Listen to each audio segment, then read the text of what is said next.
Ninth-ranked Wisconsin has canceled its game Saturday against Nebraska and paused all team-related activities for at least 7 days because of an increased number of COVID cases. 6 players, 6 staff members, including the head coach.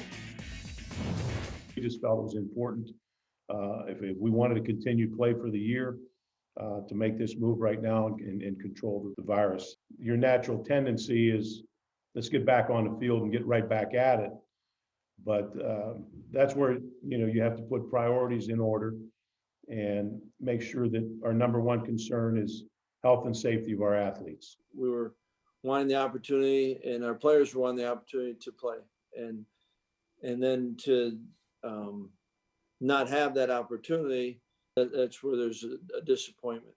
All right, so for anyone who hasn't been paying close attention, we are 1 week into the Big Ten schedule, and we have this now. And of course, Heather Dinich covers this all for us so well, and Mr. Finebaum is up early with us here too. So Heather, let's start with this so everyone understands. Why is this about so much more than just one game for Wisconsin and for the conference?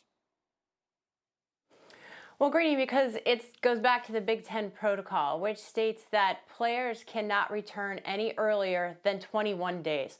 So what you have here is you have the coaches and staff members who test positive, along with players. CDC guidelines recommend self-isolation for 10 to 14 days. So that's the first chunk of time, right?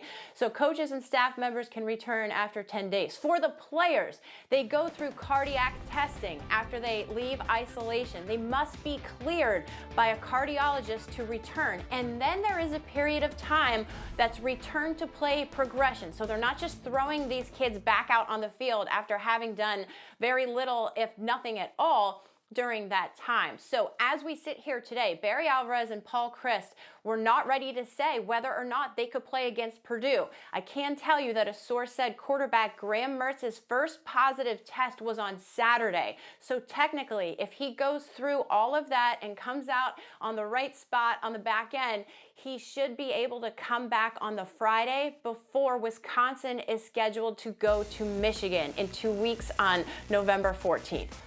So again, we're talking about 3 weeks at a time for these players. And Paul Finebaum, I'm sure that there are a lot of fans watching and listening to this conversation wondering why the policies are so different from conference to conference. What are your thoughts on that?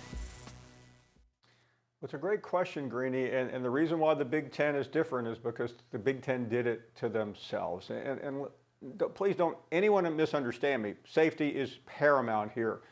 But the Big Ten has just made one mistake after another by shutting down in August, by sitting there wasting time and then suddenly watching everyone else play and go, you know what, maybe we need to get back into it. You heard Ryan Day, you heard Frost at Nebraska.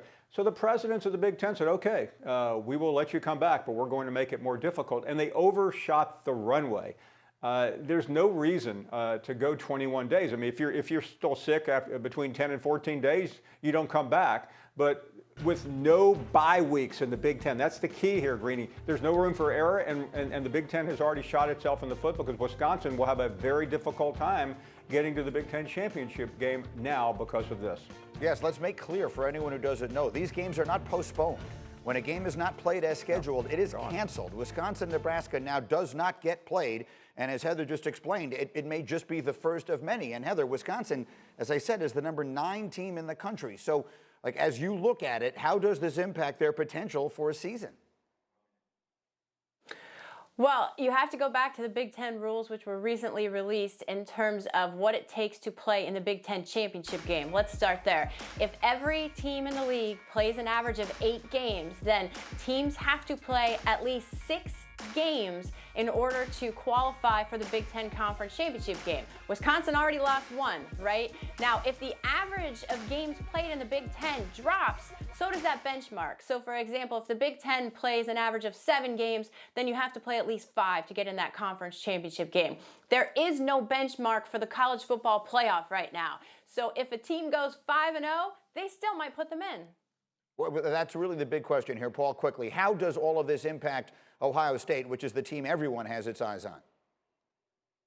Well, right now it hasn't until they run up against a school that can't play. Greeny, let's cut to the chase. The Big Ten came back for one reason, Ohio State.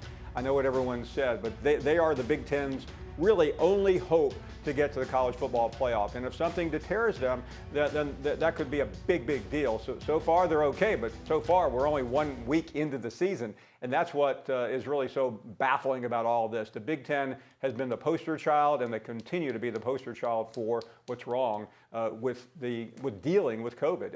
And being safe is great, but being stupid is something else. It'd be remarkable if they wind up only playing something like 6 games, how the committee will look at that. Thank you for watching ESPN on YouTube. For live streaming sports and premium content, subscribe to ESPN+.